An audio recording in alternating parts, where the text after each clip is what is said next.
Allahu Allahu Allahu Allah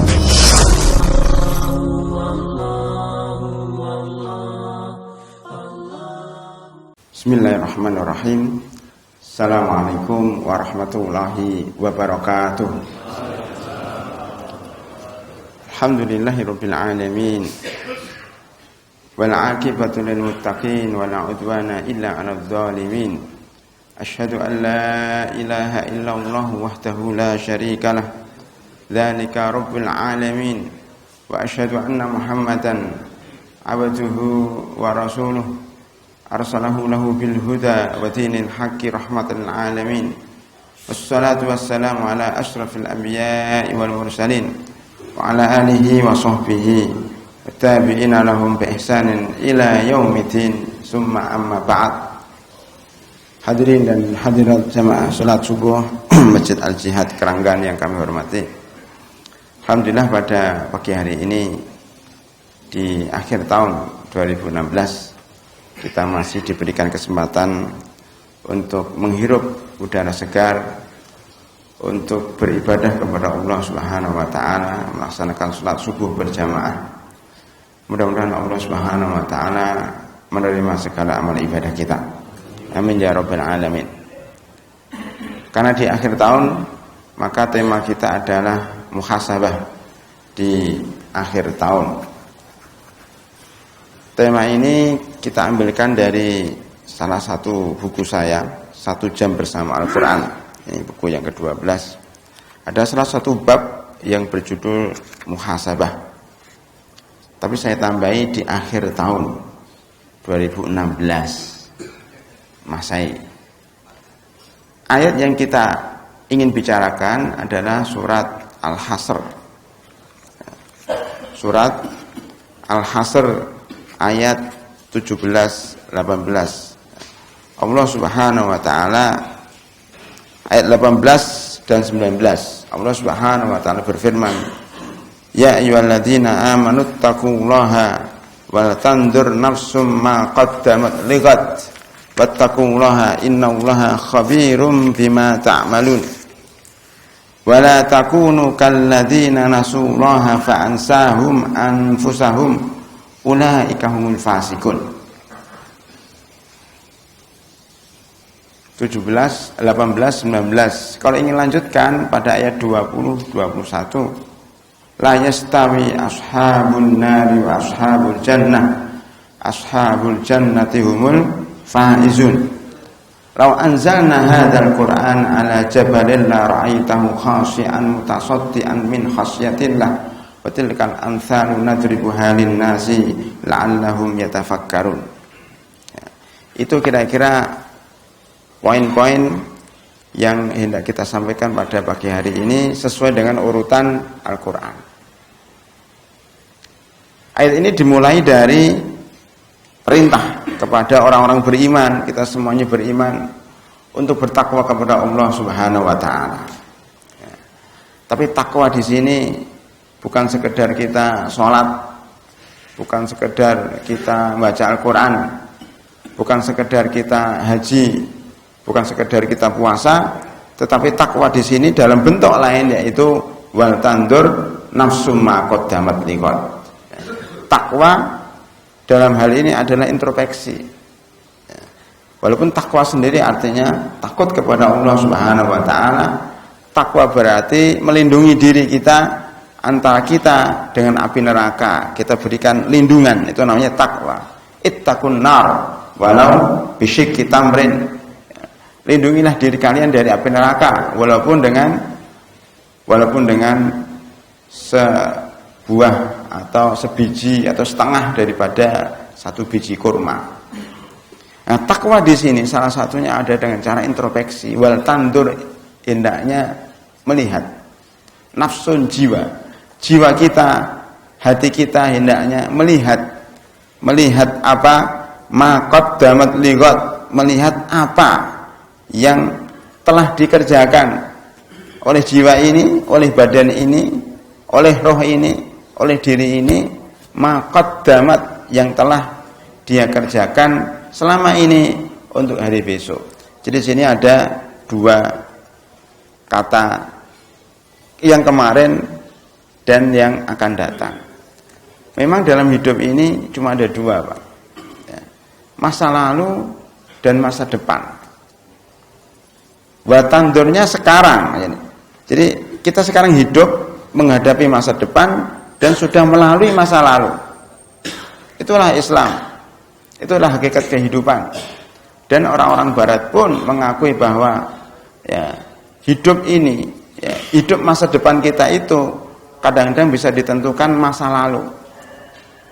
Kita akan bisa melihat masa depan kita kalau kita sudah mempunyai pengalaman masa lalu. Jadi masa lalu itu sebagai bekal daripada masa depan kita. Ini tersebut dengan jelas dalam Al-Quran ini, wa tandur nafsum ma qaddamat liqad. Jadi selama kita ini berumur 30 tahun, 40 tahun, 50 tahun, 60 tahun ini apa saja yang sudah pernah kita perbuat untuk hari esok. Berarti secara tidak langsung ayat ini mengajarkan kita supaya selalu menulis apa yang sudah kita kerjakan di masa lalu. Jadi setiap kita mengerjakan sesuatu, tulis. Tapi tulisan itu untuk diri kita sendiri, bukan untuk dipublikasikan kepada orang banyak, tapi untuk diri kita sendiri sebagai bahan renungan. Ini 1 bulan ini kita sudah mengerjakan apa saja sih? Kita sudah membaca Al-Quran berapa juz selama 1 bulan? Sudah puasa berapa hari? Sudah membaca buku berapa halaman? Atau berapa buku? Sudah ikut pengajian berapa kali? Dan seterusnya. Itu dalam soal-soal ibadah. Belum dalam soal-soal muamalat. Kita sudah silaturahim berapa kali? Sudah membantu orang-orang yang terkena musibah berapa kali? Dan seterusnya. Ini berarti kan kita tulis. Maka kadang perlu, Pak, kita mempunyai namanya agenda harian. Ya, catatan harian itu penting. Ini perintah dari Allah Subhanahu wa taala secara tidak langsung dalam ayat ini, kita harus mempunyai catatan harian untuk muhasabah. Makanya dalam suatu athar Umar bin Khattab mengatakan hasibu anfusakum qabla an tuhasabu. Umar bin Khattab mengatakan bahwa hendaknya kalian menghitung sebelum kalian dihitung. Menghitung diri kita sendiri sebelum dihitung oleh Allah Subhanahu wa taala. Seakan-akan kalau dalam ujian di sekolah kita membuat tanya jawab soal, apa kita bisa menjawab soal itu sebelum kita masuk ujian pada soal yang sesungguhnya. Itu sebenarnya persiapan kita sebelum kematian. Muhasabah, menghitung kira-kira kita layak enggak menjadi ashabul jannah ataukah kita menjadi ashabun nar. Dan itu tidak sama, la yastawi ashabun nari wa ashabul jannah, ashabul jannati humul faizun. Jadi kita harus selalu muhasabah. Kemudian Umar bin Khattab mengatakan wazinu anfusakum qabla an tuzanu, timbanglah amal kalian sebelum nanti ditimbang oleh malaikat. Dengan cara tadi kita nulis dalam agenda kita catatan-catatan harian, hikmah pelajaran dari sebuah kejadian yang kita alami sehari-hari. Nanti di akhir tahun seperti ini, baik tahun Masehi maupun tahun Hijriah, itu kita buka kembali. Ya, tadi malam ada salah satu koran nasional ya, mewawancarai saya soal bagaimana sikap umat Islam menghadapi tahun baru ini. Ya, saya katakan harus dibedakan antara tahun baru Hijriah dengan tahun baru Masehi. Sebelum itu saya sampaikan secara umum bahwa tidak harus pergantian tahun, Mbak. Ya. Umat Islam diperintahkan untuk muhasabah setiap harinya. Tidak harus nunggu setahun. Setiap hari kita sudah muhasabah.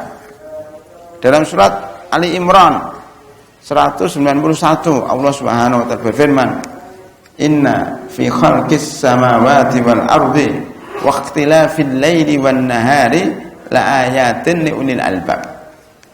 Sesungguhnya di dalam penciptaan langit dan bumi serta pergantian siang dan malam terdapat pelajaran bagi orang-orang yang cerdik cendekia.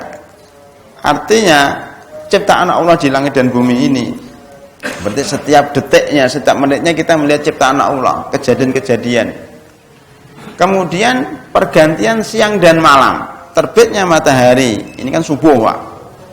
Mulai subuh ini kita hitung, detik subuh ini kita hitung. Nanti insya Allah sampai 1 jam mendatang, 5:30 kira-kira kita selesai terbit matahari. Artinya dalam 1 jam ke depan kita berada di dalam ketaatan kepada Allah Subhanahu wa taala.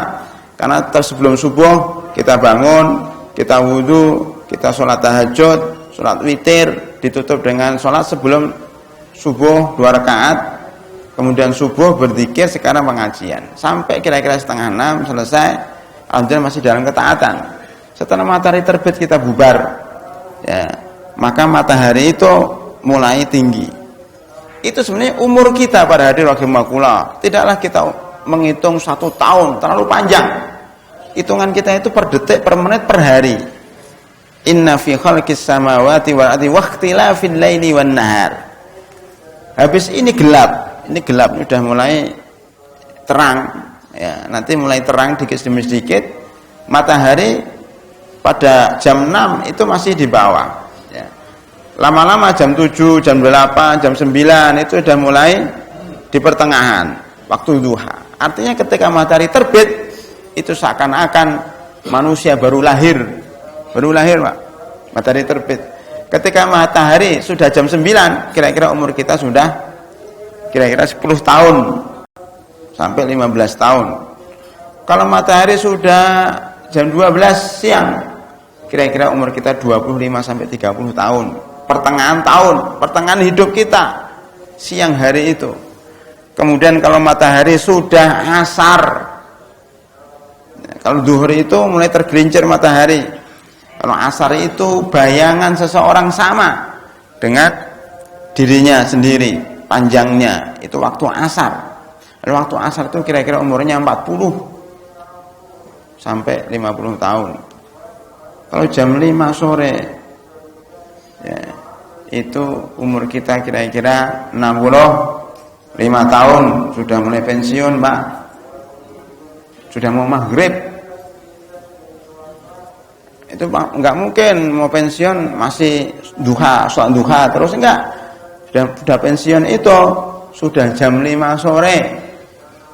Ya. Sebentar lagi maghrib, tenggelam matahari, dunia gelap. Masuknya tenggelam itu masuk kuburan.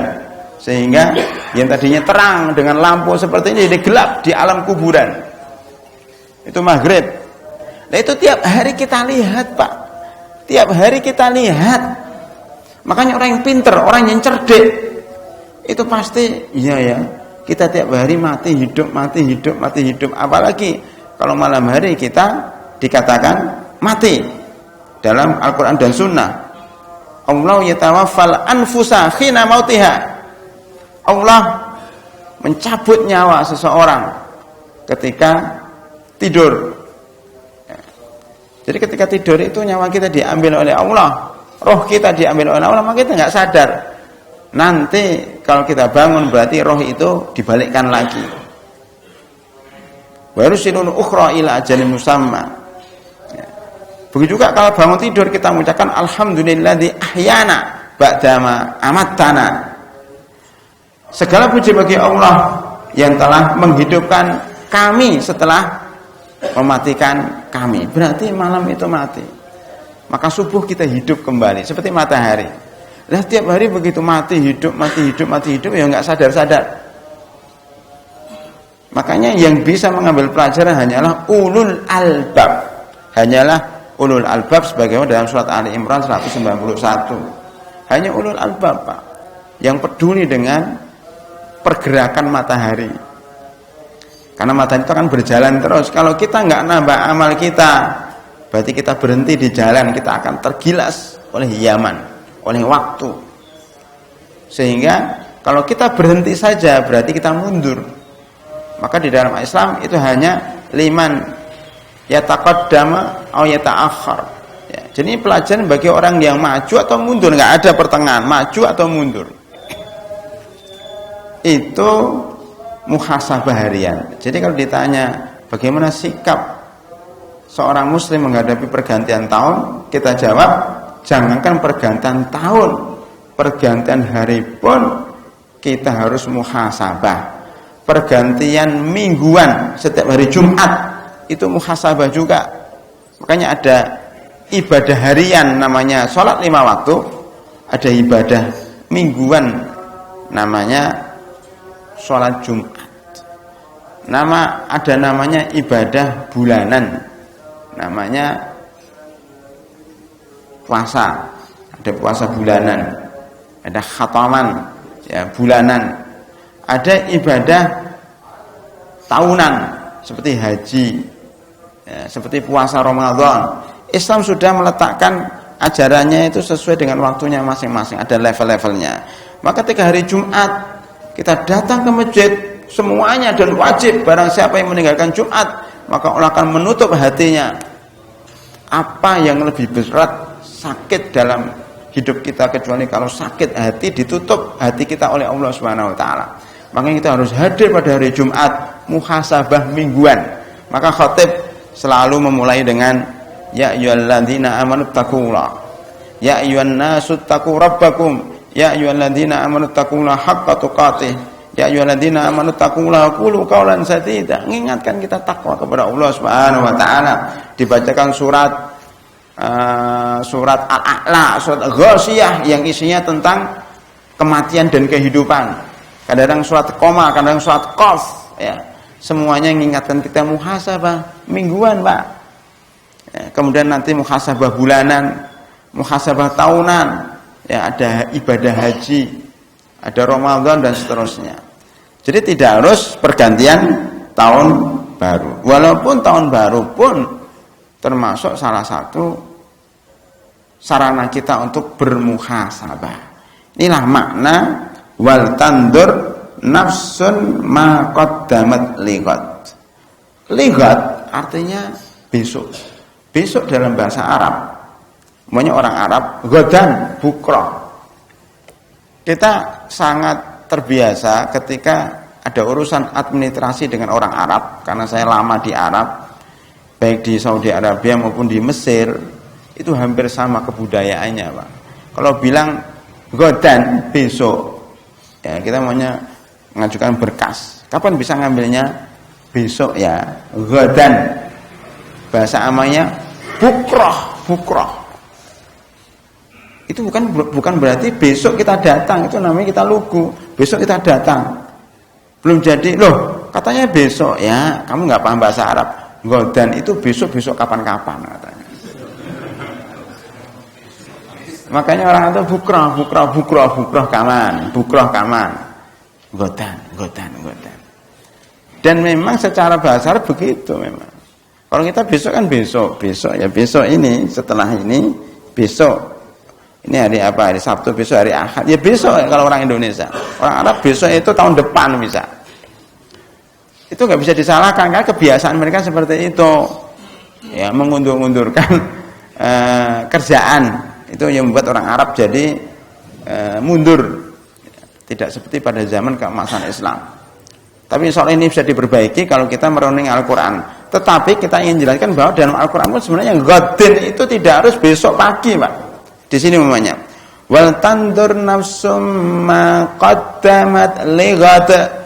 Hendaknya setiap jiwa melihat apa yang sudah dikerjakan untuk hari esok. Ya. Para ulama menjelaskan bahwa hari esok itu adalah hari akhir, yaitu hari kiamat. Imam Qurtubi mengatakan dalam tafsirnya hari esok adalah hari kiamat. Bukan hanya tahun depan, mungkin 10 tahun berdepan atau mungkin 50 tahun ke depan. Ghadan itu dalam makna ayat ini adalah besok sesudah mati, yaitu hari kiamat. Itu makna aslinya dalam tafsir. Kalau kita buka buku-buku tafsir, rata-rata akan menjelaskan wa tandur nafsum ma qaddamat liqad, hendaknya setiap jiwa yang melihat apa yang sudah dikerjakan untuk menghadapi hari esok, hari kematian, hari kiamat, hari hisab. Masih berpuluh-puluh tahun lamanya. Itu asli makna dalam Al-Quran, dalam tafsir. Tetapi para hadirin, bukan berarti kita tidak boleh persiapan untuk hari besok, hari Ahad, atau untuk bulan depan, atau ketika kita nanti pada hari tua. Bukan seperti itu. Tetap aja kalau kita diperintahkan untuk persiapan pada hari kematian, tentunya lebih juga kita diperintahkan untuk mempersiapkan diri menghadapi hari besok. Besok ada apa kira-kira hari Ahad? Kita punya rencana apa? Ya, kita rancang sejak sekarang besok mau kemana? Hari Senin mau kemana? Ya, tahun depan selama 2017 itu mau apa? Kalau DKM, Masjid Al-Jihad, khatib selama 2017 itu siapa saja? Itu masuk dalam kategori wa tandun nafsu ma qaddamat liqad. Jangan kemudian khatibnya dadakan. Mau dirancang selama 1 tahun penuh. Kalau jadwal saya 2017 udah penuh, Pak. Khotbahnya di mana selama 2017 sudah penuh. Itu maksudnya sudah dipersiapkan jauh sebelumnya sehingga nanti tidak mendadak dalam persiapannya. Dan masjid pun hendaknya jauh-jauh sebelumnya. Banyak masjid yang sudah akhir tahun gini telepon Ustaz, minta jadwalnya. Ya terlambat. Orang lain sejak Ramadan, sejak tahun 2016 awal Januari sudah minta. Anda detik-detik terakhir 2017 baru minta. Nah, ini umpamanya berarti persiapannya kurang. Wa tandur nafsum ma qaddamat liqad. Termasuk jadwal Ramadan umpamanya dipersiapkan sejak sekarang. Ya. Itu perintah Al-Qur'an, Pak. Oleh karena itu di dalam ayat ini sekaligus mengajarkan kita, wahai umat Islam, hendaknya kalau kamu ingin buat kegiatan, rencanakan terlebih dahulu. Perencanaan itu setengah daripada keberhasilan. Perencanaan setengah daripada keberhasilan. Ini saya tuangkan di dalam kitab 21 Manajemen Waktu dalam Islam. Waktumu adalah hidupmu. Hadirin rahimakumullah, kita lihat lagi setelah ini. Muhasabah ya, itu dibagi menjadi 3. Muhasabah dibagi menjadi 3. Pertama, muhasabah sebelum beramal. Kalau kita sebelum beramal, artinya kita muhasabah, rencana tadi.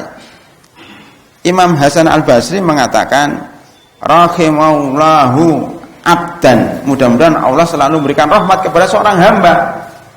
Waqafa inda hammihi. Kalau kepingin sesuatu, direnungkan dulu, keinginan saya ini sesuai dengan Al-Quran dan Sunnah atau tidak. Fa in kana lillahi madha. Saya niatnya ikhlas atau tidak mengerjakan kegiatan ini.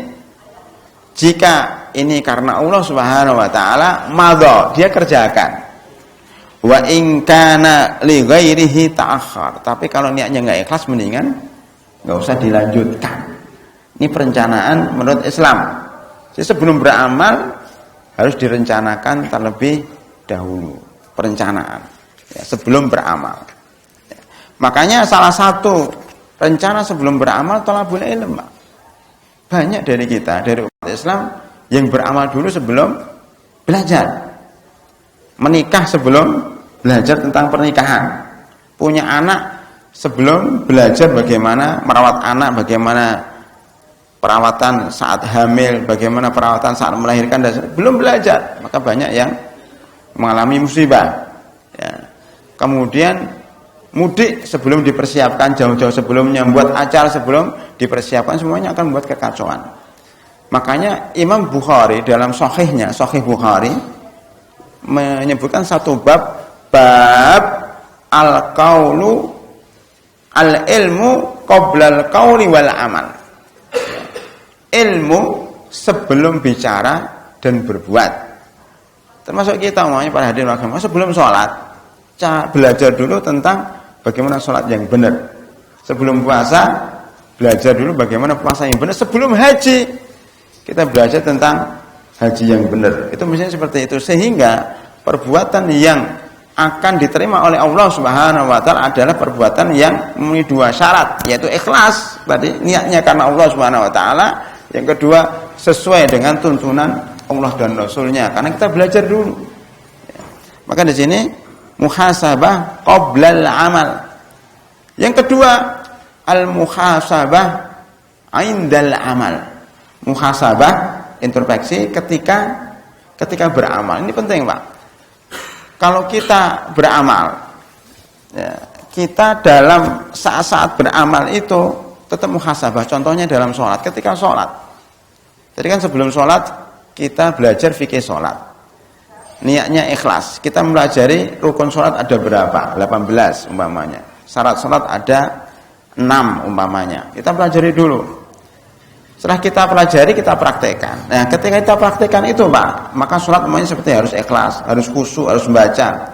Nah, di tengah-tengah sholat itu, kita harus selalu muhasabah. Jangan sampai ketika saya khusyuk ini, khusyuk saya terganggu. Ya, jadi istiqomah dalam kekhusyukan dari awal takbiratul ihram sampai akhir takbir, sampai akhir salam. Dari rukun yang pertama berdiri niat sampai dia salam. Itu bagaimana bisa istiqomah. Seperti kalau kita mau mudik, Pak. Untuk memberikan permisalan saja, mau mudik tentunya dipersiapkan. Kalau ingin naik mobil sendiri, kapan perginya? Mobilnya di bawa bengkel dulu, diservis dulu, tune up, ya. Kemudian bensinnya dipenuhi, bekal-bekalnya, alat-alat ya yang diperlukan di tengah jalan kalau bocor dan sebagainya, ada ban serepnya, makanan tengah jalan kalau macet. Seperti kejadian di Brexit, tol exit di mana Brebes itu banyak meninggal dunia, mungkin karena nggak persiapan. Ya. Kehausan, kekurangan air dan sebagainya, nggak ada uang dan sebagainya, karena kurang persiapan. Jadi muhasabah qoblal amal. Ketika sudah berjalan, jangan terus istiqomah bahwa tujuan saya naik mobil ini itu mau mudik. Jadi jangan berhenti sebelum sampai tujuan. Jangan tergoda dengan ya sesuatu di tengah jalan. Jangan tergoda dengan tempat-tempat rekreasi. Ada penjual dengan jualannya menarik, ada toko-toko yang murah-murah, jangan tergoda, karena tujuan kita bukan mampir toko, tujuan kita adalah mudik. Maksud saya bahwa itu istiqomah, Pak. Ketika dalam beramal itu harus terus bahwa kita ini beramal menuju rumah, bukan untuk mampir-mampir. Begitu juga sholat, ketika sholat khusyuk, bagaimana khusyuk terus sampai akhir. Begitu juga para hadirin rahimakumullah, ketika kita beramal umpamanya begini. Kita merencanakan bisa murojaah umpamanya, ini bagi yang kepengin menghafal Al-Qur'an. Itu paling tidak juz 30 kalau kita bapak-bapak yang ada di sini, paling tidak juz 30 kita hafal. Paling tidak juz 30. Bagaimana cara merawat hafalan kita umpamanya? Kita membaca di setiap sholat kita 1 halaman. Kita baca sholat sunnah, rakaat pertama, rakaat kedua 1 halaman lagi. Kayak tadi imam, termasuk imam umpamanya, ada imam yang memang setiap imam jadi imam rawatib, Pak, itu bacanya nggak asal. Dia kepengen selama imam rawatib di satu masjid itu dia kepengen menghatamkan Al-Quran dalam sholat. Maka dia persiapkan. Subuh ini saya baca surat Al-Baqarah 1 halaman, rakaat kedua halaman kedua, terus nanti zuhur, asar halaman 3, 4, asar 5, 6, terus nanti maghrib berarti saya sudah halaman 7, 8, isya 10, 11 umpamanya. Jadi 1 juz itu ada 20 halaman, 10 lembar umpamanya. Itu bisa khatam dalam 1 hari, baik dalam sholat maupun di luar sholat. Jadi dia akan membaca Al-Quran itu urut dari Al-Baqarah terus sampai nanti An-Nas. Jadi jamaah yang ikut rutin mendengar bacaan imam itu akan baca Al-Quran dari juz pertama sampai juz terakhir secara tidak langsung. Ya, akan khatam sendiri dengan mendengar di belakang imam yang mengurutkan bacaan itu. Itu termasuk terencana, Pak. Bacaannya terencana. Termasuk kita pribadi umpamanya ya membaca Al-Qur'an, umpamanya banyak bapak-bapak yang tidak usah menghafal susah, umpamanya baca Al-Qur'an setiap ke masjid dia Qur'annya khusus, dia tandai kok saya ke masjid Qur'an saya ini sudah saya tandain dengan ada benang merah pemisah. Kalau pernah terkenal benang merah ya, benang merah pemisah ya halaman. Namanya saya sampai halaman ini dipakai benang merah. Bisa juga ditekuk atau dilipat tapi merusak Al-Qur'an. Kalau bisa pakai benang merah. Atau pakai kertas begini. Saya sampai halaman ini. Nah, besok lagi saya sholat di Masjid Al-Jihad, berarti sampai sini saya teruskan. Itu namanya muhasabah ketika beramal terus. Jadi dia itu terus mengkhatamkan Al-Qur'an selama dia di masjid. Atau selama di rumah, itu bagus. Dan orang-orang tua kita dulu seperti itu, cara membaca Al-Qur'annya urut, namanya tadarusan secara urut, dari juz 1 sampai juz 30.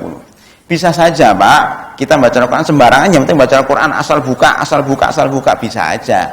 Tapi itu tidak terencana, tidak sistematis, tidak urut. Berarti cara berpikirnya juga tidak urut, cara hidupnya juga tidak teratur. Itu potret daripada akhlak kita, cara kita. Oleh karena itu kalau kita teratur, urut, maka bagus juga. Saya juga memberikan contoh, saya nulis buku. Ya. Sengaja saya tulis per bukunya itu nomor 1, nomor 2, nomor 3 sehingga memudahkan di dalam melihatnya. Makanya di sini sudah ada 20 buku. Ya. Jadi nomor 1 sampai nomor 20 itu sudah tertulis. Ini nomor berapa. Maka setiap ada buku kita tulis, namanya di depannya buku nomor 12 ditulisnya 12, nanti buku nomor 20 ditulisnya 20, terusnya sampai 100 umpamanya. Nah, punya target sebelum saya meninggal dunia harus menulis 100 buku umpamanya ini. Jadi dalam hidup itu ada target-target. Ini muhasabah selama beramal, termasuk nulis buku. Kira-kira beramal tulisannya baik atau tidak? Oh, ini perlu dihapus, ini perlu diteliti lagi, dikoreksi lagi, ini kurang, ini nambah.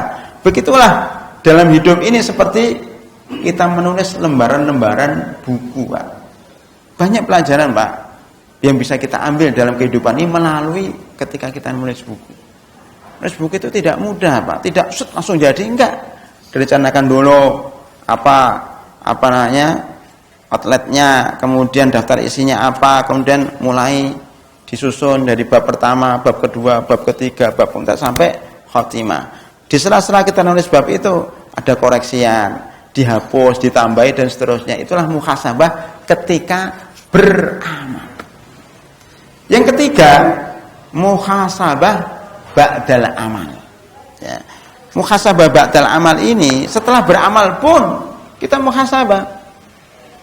Oh, ini kurang. Nah, makanya kemarin umumnya ini ada gambar, ada yang kritik, oh ada gambar kayak gambar yang tidak Islami, Ustaz. Oh, oke lah. Nanti pada cetakan kedua kita rubah. Alhamdulillah sudah dirubah pada cetakan kedua, tidak ada gambar yang tidak Islami umpamanya. Ya. Nah, ini namanya muhasabah setelah beramal. Kira-kira ada catatan-catatan, ada koreksian-koreksian, enggak ada, kita perbaiki di masa mendatang. Kan sudah selesai, Pak. Tapi ada koreksi di masa mendatang. Kita lihat umpamanya, Pak, di dalam kehidupan kita sehari-hari, muhasabah ba'dal amal. Habis sholat, kita doanya apa, Pak? Habis sholat, Pak, disunahkan baca apa? Istighfar, namanya muhasabah ba'dal amal. Memang kalau kita sholat selesai, enggak. Assalamualaikum warahmatullahi. Assalamualaikum warahmatullahi. Alhamdulillah saya sudah selesai, kan enggak gitu. Senang-senang berpesta pora. Seperti kita sekarang umat Islam Indonesia ikut-ikutan pesta pora, pesta kembang api, pesta mercon. Enggak benar itu, Pak. Justru di akhir tahun ini kita harus banyak istighfar. Sebagaimana setelah kita sholat pertama kali, Assalamualaikum warahmatullahi, Assalamualaikum warahmatullahi, Astagfirullah, minimal 3 kali. Karena Nabi Muhammad SAW setiap habis sholat beliau mengucapkan istighfar 3 kali. Maknanya apa? Ya Allah, selama sholat tadi mungkin saya nggak khusyuk, mungkin saya tidak paham bacaannya, mungkin saya nggak sungguh-sungguh, ya mungkin tidak konsentrasi, banyak kekurangan. Astagfirullah ya Allah, ampunilah dosa-dosaku karena tidak sempurna, tidak maksimal ketika sholat. Itu khusus sholat saja, belum yang lainnya, Jadi istighfarnya harus banyak itu. Makanya Rasulullah SAW itu setiap harinya istighfarnya sampai 70 kali lebih. Ini saya tuangkan dalam buku namanya Kekuatan Istighfar. Ya, ada buku saya namanya Kekuatan Istighfar. Hadirin rahimakumullah. Itu namanya muhasabah ba'dal amal. Bukan hanya dalam sholat saja, Pak. Dalam ibadah haji umpamanya, dalam surat Al-Baqarah 198, ya, Allah Subhanahu wa taala berfirman, "Summa afidu min haitsu afadhan nas wastaghfirullah. Innallaha ghafurur rahim." Setelah haji, Pak. Setelah haji kan summa afidu, kemudian pergilah setelah wukuf di Arafah. Maka pergilah dari Arafah, summa afidu min haitsu afadhan nas wastaghfir, beristighfarlah.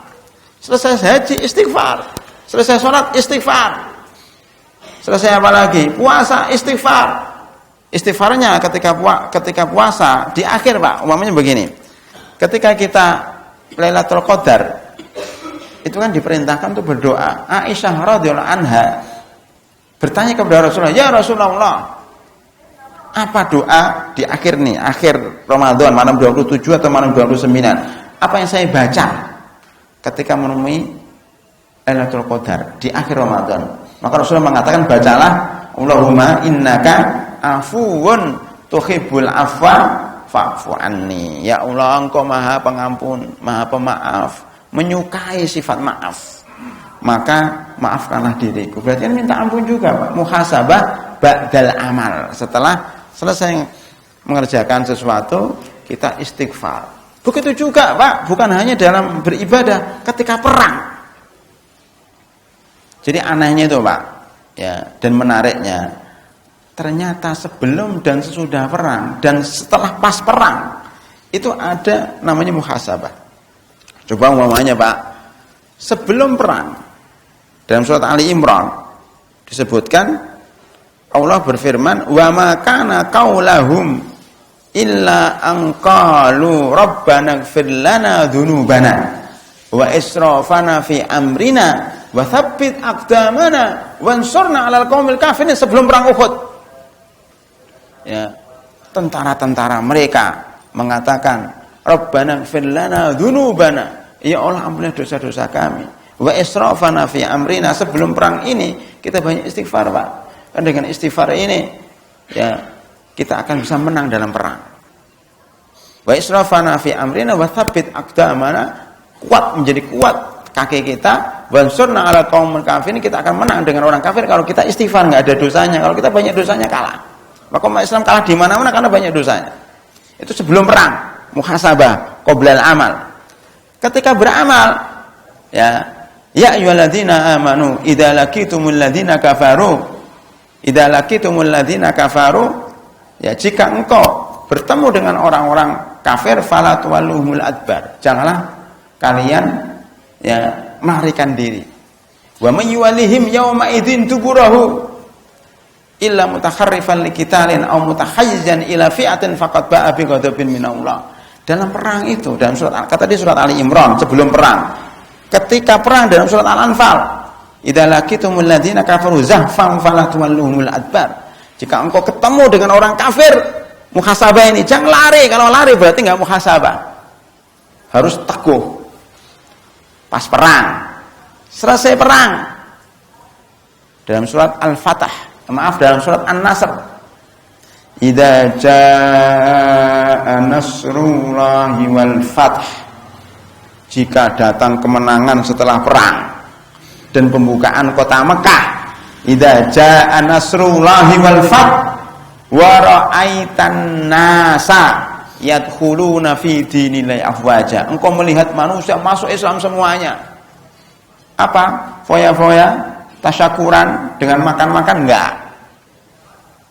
Fasabbih bihamdi rabbika wastaghfir innahu kana tawwaba. Syukuran perang itu adalah banyak tasbih, syukuran kemenangan melawan musuh dalam perang itu adalah banyak tasbih dan beristighfar. Maka setelah Fatku Mekah, Nabi Muhammad SAW menang perang terhadap musuh-musuhnya di Jazirah Arab dan seluruhnya masuk Islam.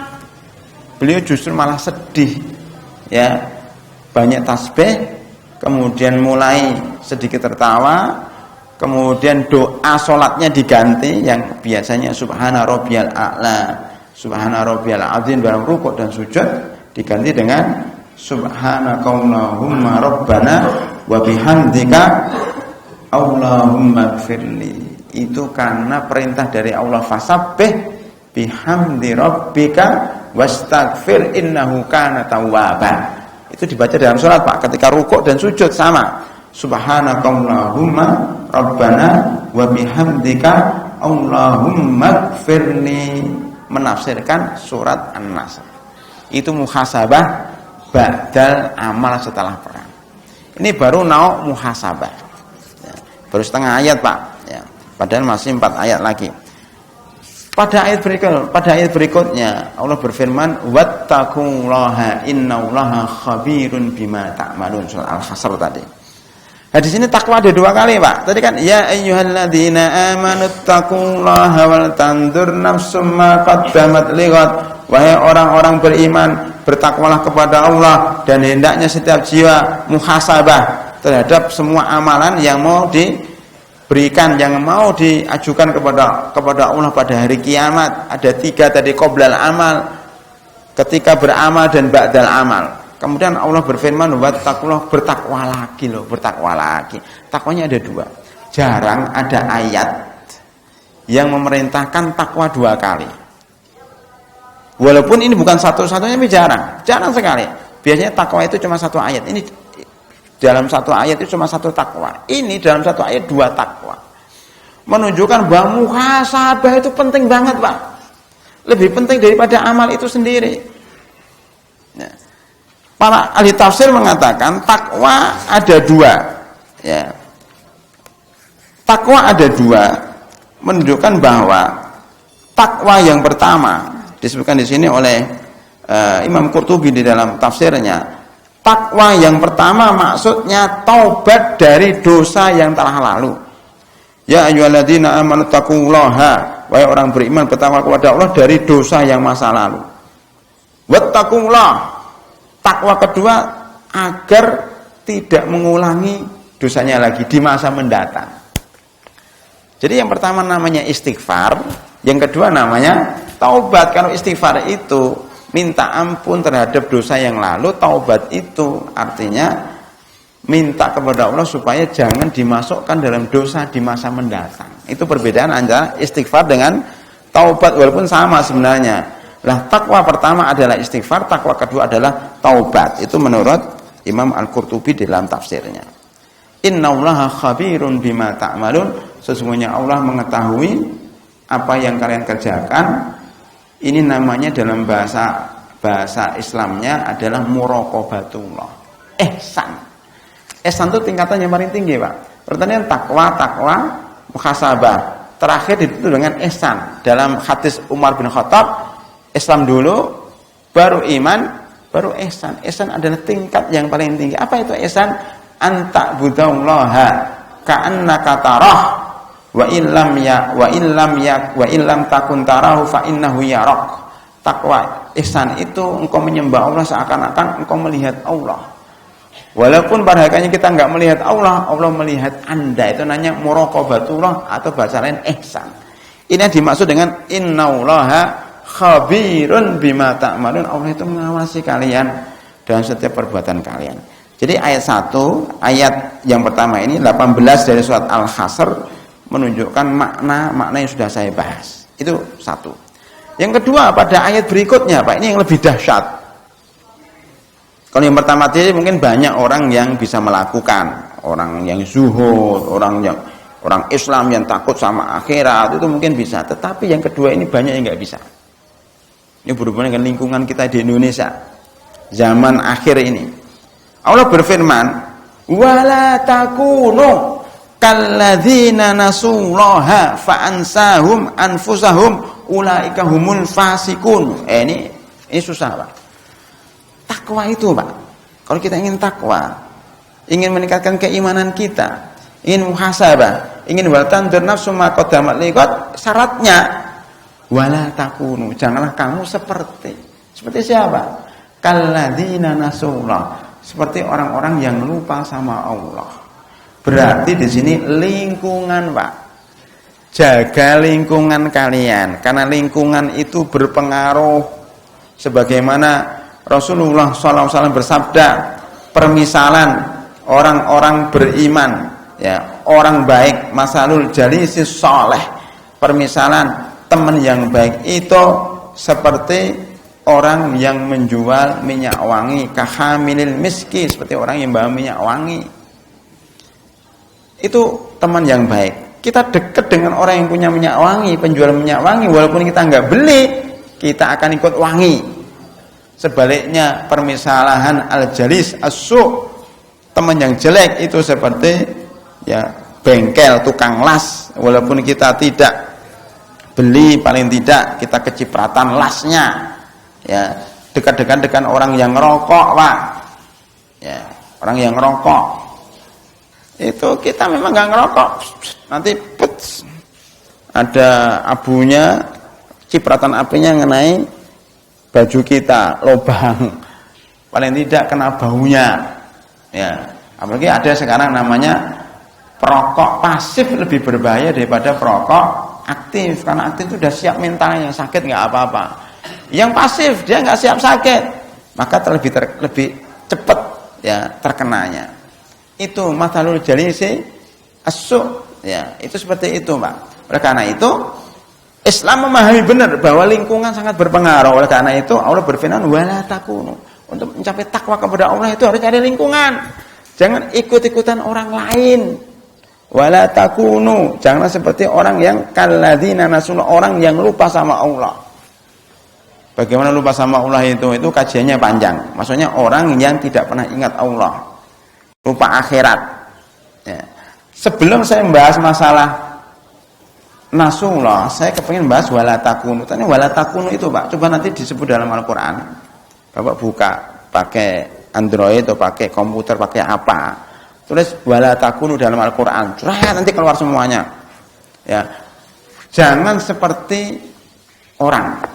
Wala takunu. Saya catat umpamanya ada beberapa ayat yang sempat saya catat, seperti dalam surat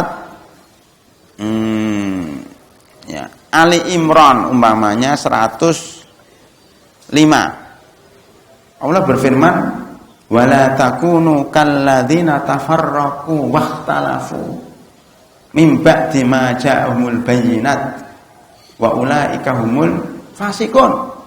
Wa ulaika lahum adzabun alim. Janganlah engkau seperti orang-orang yang bercerai-berai dan berselisih seperti orang-orang ahli kitab. Jadi kita gabungkan, Pak, antara surat Al-Hasr ayat 19 dengan surat Ali Imran 103. Sebelumnya juga surat Al-Hadid ayat 16. Ini benar-benar menohok kita, Pak. Surat Al-Hadid surat ke-57 ayat 16 itu hampir sama dengan surat Al-Hasr ini. Alam yakni lilladzina amanu an tahsha'a qulubuhum li dzikrillah wa ma nazala minal haqq wa la yakunu kalladzina utul kitaba min qabl fatala 'alaihimul amadu faqasat qulubuhum wa katu minhum fasikun. Surat Al-Hadid ayat 16 isinya hampir sama. Kalau saya bandingkan surat Al-Hadid 16 ini hampir sama dengan surat Al-Hasr ayat 18 sampai 20. Saya singkat aja karena waktu ya. Karena kalau diterangkan satu-satu mungkin sampai jam 7 belum selesai. Langsung saya lompatin aja. Surat 18 19 kemudian 20 21. Ya, kan ini 18 19 ya, 20 20. Nah, ayat 21 itu, Pak. Allah berfirman, "Lau anzalna hadzal Qur'an ala jabalin la ra'aitahu khashi'an." Artinya apa, para hadirin rahimakumullah?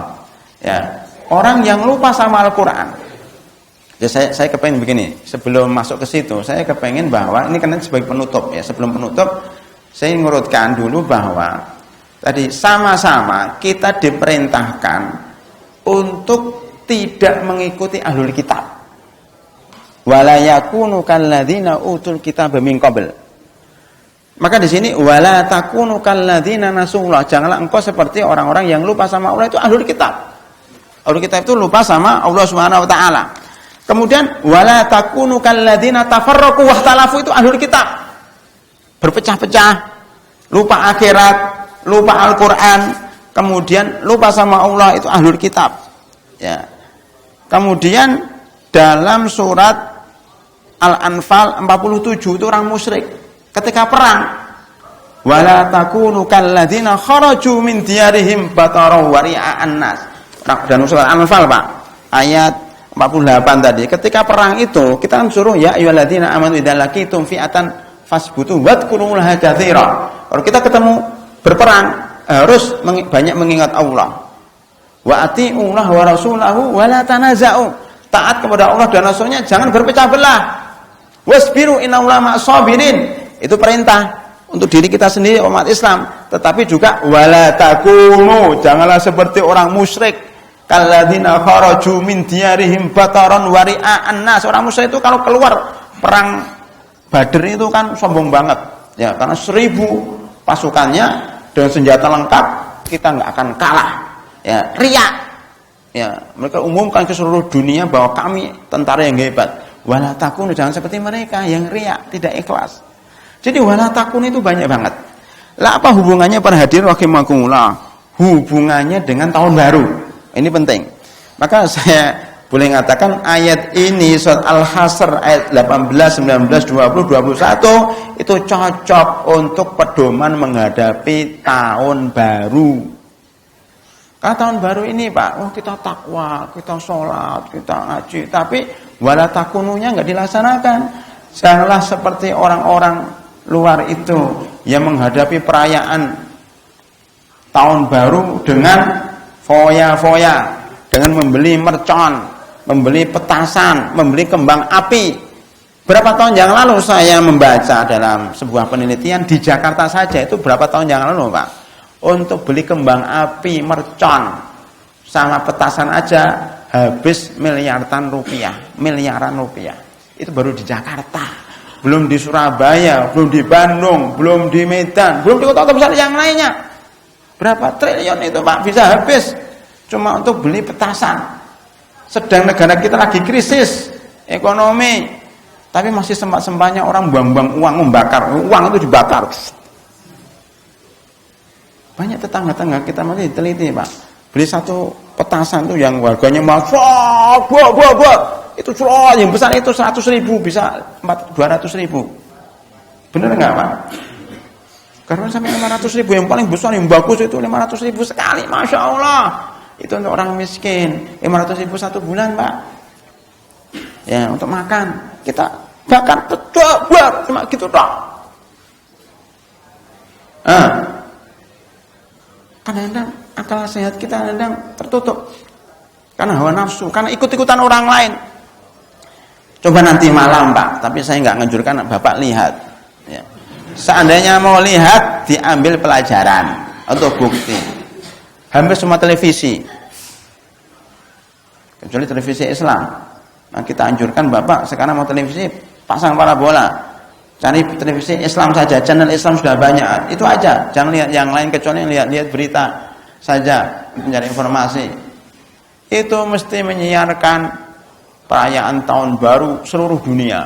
Wah, bagaimana di Roma, di mana Italia, di Prancis, di Amerika, di Jepang, di Korea. Itu kan promosi sebenarnya. Yo, Indonesia kayak itu loh. Karena setiap tahun dipromosikan, akhirnya orang Indonesia ikut-ikutan.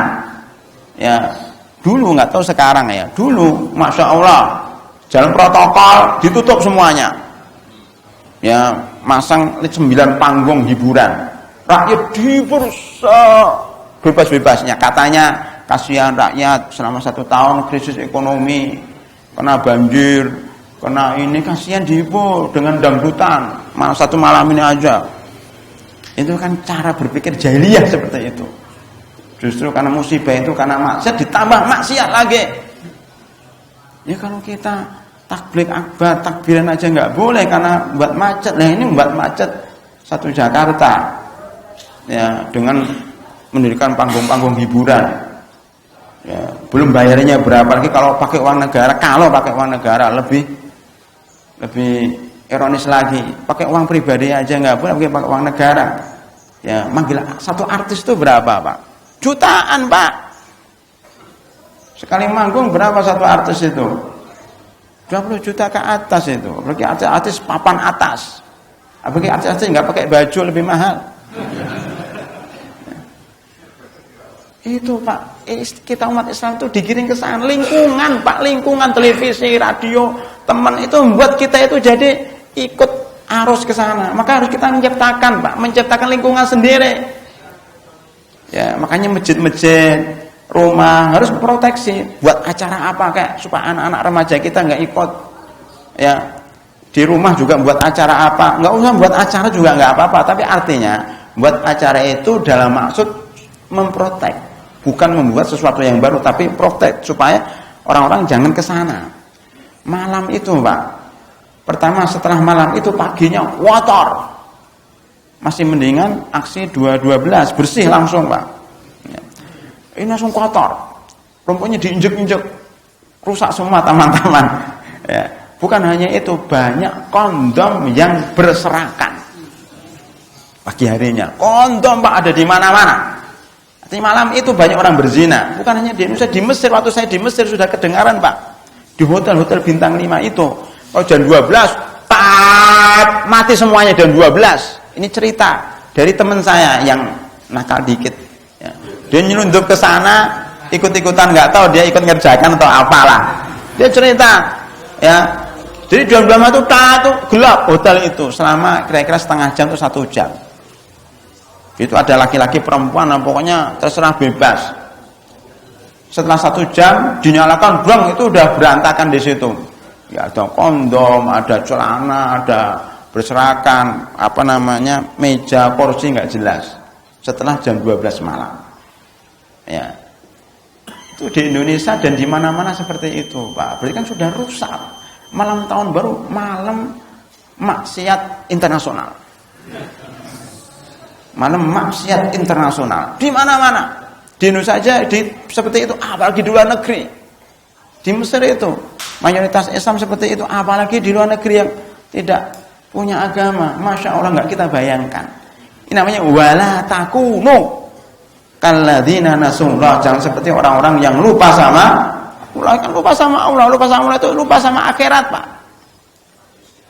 Kalau lupa sama akhirat, ya sudah begitu maksiat. Dikira hidup itu 1000 tahun lagi. Orang Yahudi itu kan dalam surah Al-Baqarah disebutkan yawaddu akaduhum law yu'ammaru alfa sanatin. Itu benar, Pak. Orang Yahudi itu kepingin hidup 1000 tahun lagi. Maka dalam nyanyian Upin itu kan, ya, walaupun hidup 1000 tahun, kalau tidak sembahyang apa gunanya? Itu ngambil dari Al-Quran. Walaupun hidup 1000 tahun, kalau nggak sembahyang apa gunanya? Nah begitu. Benar, Pak. Makanya kesalahan ya umat Islam itu kalau ikut-ikutan sama orang Yahudi yang berangan-angan akan hidup 1000 tahun. Kalau umat Islam hidup itu cuma sebentar. Ingat Allah, ingat kematian. Makanya setelah itu, Pak, ayat ini setelah ayat 20 itu 21 menyebutkan la yastawi ashabun nar wa ashabul jannah. Ashabul jannati humul faizun. Artinya apa? Ingat neraka, ingat surga. Malam tahun baru ini harus ingat neraka, ingat surga. Atau kita beri judul ya tahun baru antara penghuni neraka dengan penghuni surga. Jadi tahun baru ini ada yang masuk neraka, ada yang masuk surga, Pak. Yang masuk neraka yang kayak tadi itu bermaksiat, yang masuk surga yang menahan diri. Itu kalau kita kaitkan ayat ini, Pak. Jadi tahun baru itu ada yang ashabun nar, ada yang ashabul jannah, tidak sama, Pak. Ashabul jannati humul faizun. Saya teringat satu hadis, Pak. latattabi'unna sanana man kana qablakum sibran bi sibrin wa dhira'an bi dhira'in hatta idza dakhalu juhra dabbin adkhaltumuh. Qalu ya Rasulullah al-yahudu wan nasara. Qala faman idza. Kalian wahai umat Islam nanti di akhir zaman seperti sekarang ini akan mengikuti kebiasaan orang-orang sebelum kalian. Satu jengkal demi satu jengkal, satu hasta demi satu hasta. Hatta mereka masuk dalam lubang biawak, kamu akan ikut. Hatta mereka ngadakan perayaan membakar mercon, membakar kembang api, membuang uang berjuta-juta, bermiliar-miliar rupiah. Ya kamu akan ikut juga, membakar uang juga. Masuk dalam lubang biawak yang sempit, yang kotor, yang baunya apek, kamu ikut juga. Mereka potong celana mereka di tengah-tengah, maka kamu potong juga. Mereka pakai anting-anting sebelah kiri, pakai juga. Pakai anting-anting di hidung, pakai juga. Pakai tato semuanya. Di Thailand itu ada lomba membuat tato. Badannya itu ditato semuanya, ikut-ikutan. Semuanya diikutin, rambutnya dicat, nggak jelas.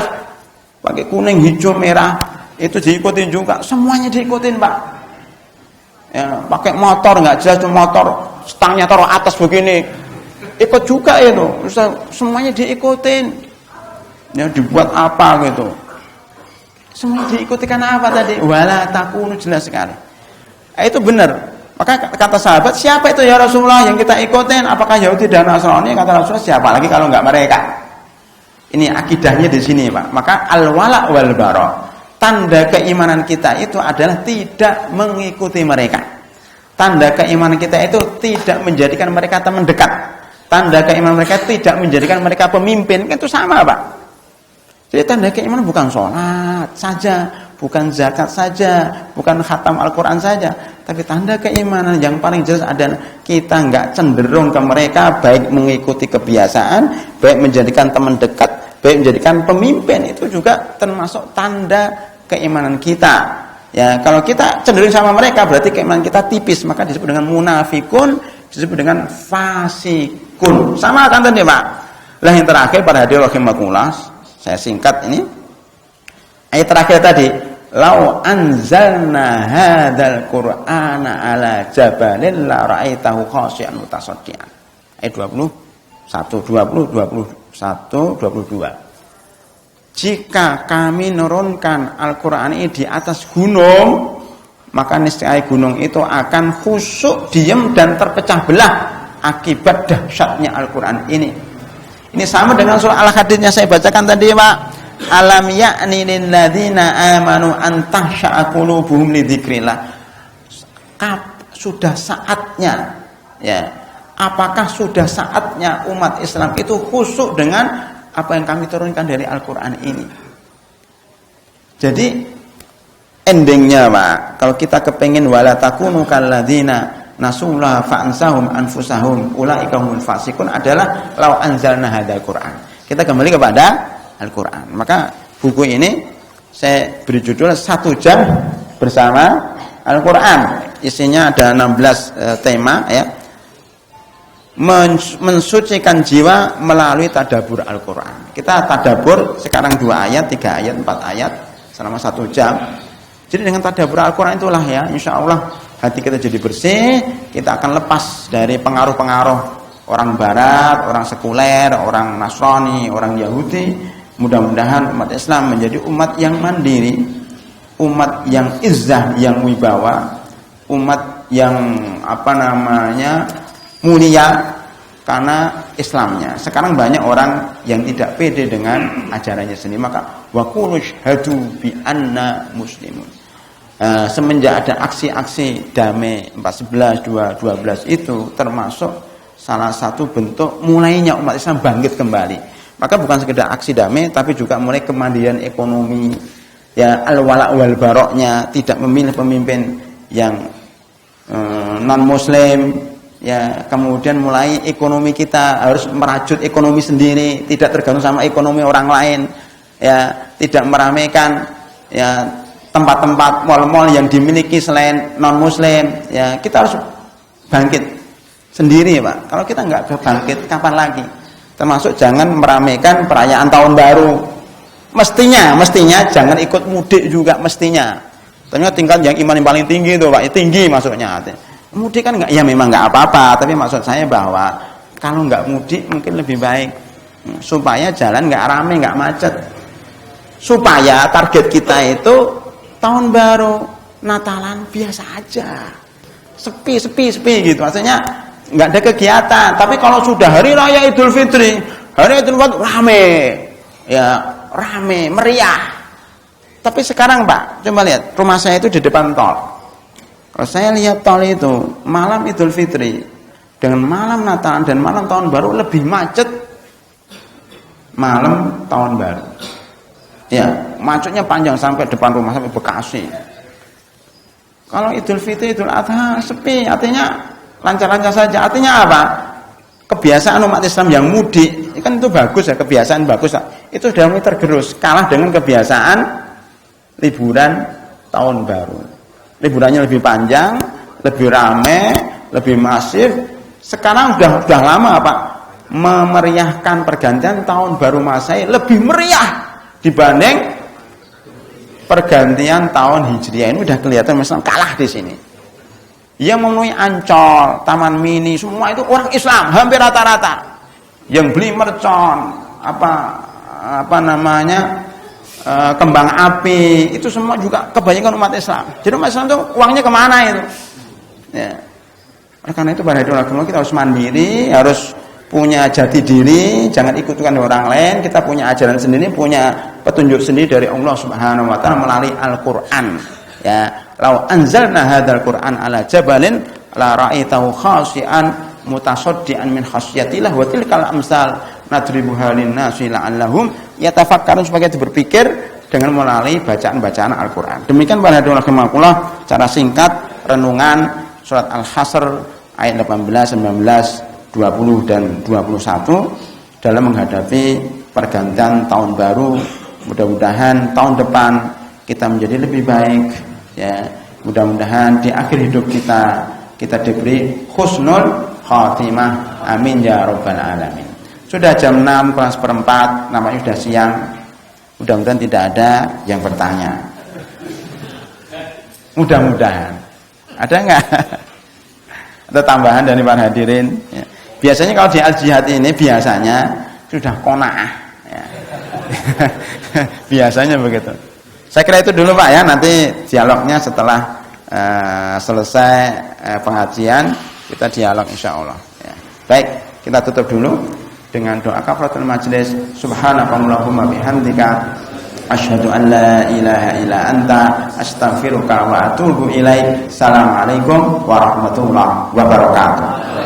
Syukran ya Rabbi, syukran hadaita qalbi, syukran nawarta darbi, syukran.